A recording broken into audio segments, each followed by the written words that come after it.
కేవలం 2 పార్లమెంట్ సభ్యులు ఉండేవారు.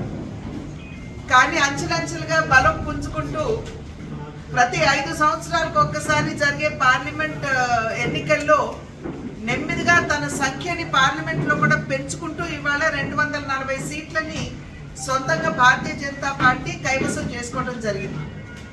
అంతకుముందు జరిగినటువంటి ఎన్నికల్లో 2019 సంవత్సరంలో జరిగినటువంటి ఎన్నికల్లో 303 సీట్లని మనం భారతీయ జనతా పార్టీ గెలుచుకోవడం జరిగింది. అయితే ఈసారి జరిగినటువంటి ఎన్నికల్లో ప్రతిపక్ష కూటమి జాతీయ స్థాయిలో ఇండి కూటమి ఏదైతే ఉందో కాంగ్రెస్ ఇతర పార్టీలన్నీ ఒక కూటమిగా ఏర్పడినటువంటి నేపథ్యంలో ఒక దుష్ప్రచారాన్ని ప్రజల్లోకి తీసుకుని వెళ్ళారు. భారతీయ జనతా పార్టీ అధికారంలోకి వచ్చిన వెంటనే రాజ్యాంగాన్ని మార్చేస్తుందని,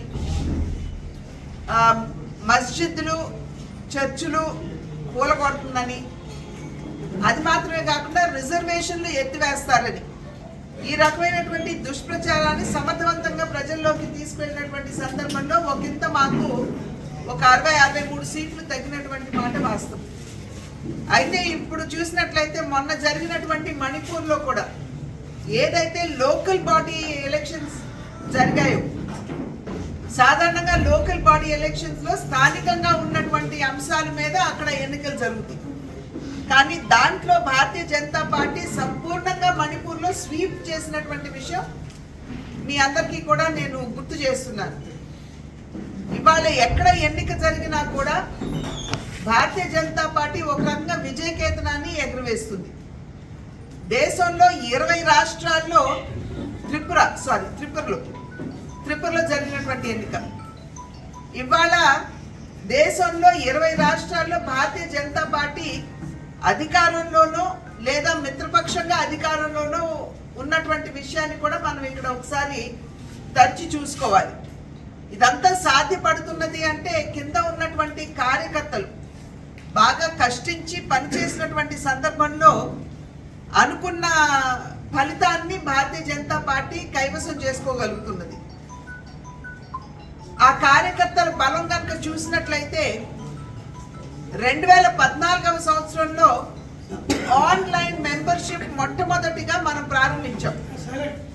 ప్రారంభించినప్పుడు కార్యకర్తలు క్షేత్రస్థాయిలో బాగా ప్రజల వద్దకు వెళ్ళి భారతీయ జనతా పార్టీ గురించి, నరేంద్ర మోడీ గారి నాయకత్వం గురించి, దేశానికి ఏ విధంగా సేవ చేయగలదో ప్రజలకి వివరించి చెప్పినటువంటి సందర్భంలో దేశవ్యాప్తంగా 11 కోట్ల మంది సభ్యులు నమోదయ్యారు భారతీయ జనతా పార్టీ. అంటే అప్పటి వరకు ప్రపంచంలోనే 9 కోట్ల సభ్యత్వంతో అతిపెద్ద పార్టీగా ఉన్నటువంటి కమ్యూనిస్ట్ పార్టీ ఆఫ్ చైనా ఆ పార్టీని అధిగమించి 11 కోట్ల మందిని సభ్యులుగా ఆనాడు చేర్చడం జరిగింది. ఆ తర్వాత 3 సంవత్సరాలకు ఒక్కసారి ఇంకొక 10% మందిని యాడ్ చేసుకుంటూ ఉంటాం. కనుక 2019వ సంవత్సరంలో జరిగినటువంటి సభ్యత్వ నమోదు కార్యక్రమం ఏదైతే ఉన్నదో దానిలో 8,70,00,000 మందిని చేర్చడం జరిగింది అదనంగా. సో ఆ 11 కోట్లు ప్లస్ ఈ 8 కోట్లు కనుక మనం చూసుకున్నట్లయితే 18 కోట్ల సభ్యులు ఈనాడు భారతీయ జనతా పార్టీకి ఉన్నారు కార్యకర్తలు.